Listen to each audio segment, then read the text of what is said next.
United Urdu news में आप तमाम का खैर मकदम है।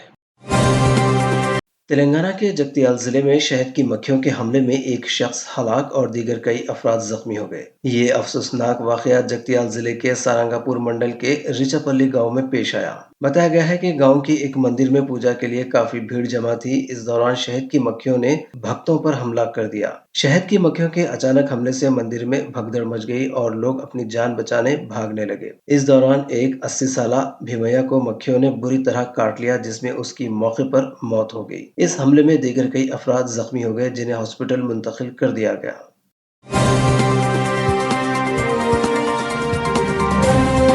हमारी हिम्मत अफजाई के लिए इस चैनल को सब्सक्राइब करिए, वीडियो को लाइक करिए और शेयर करिए।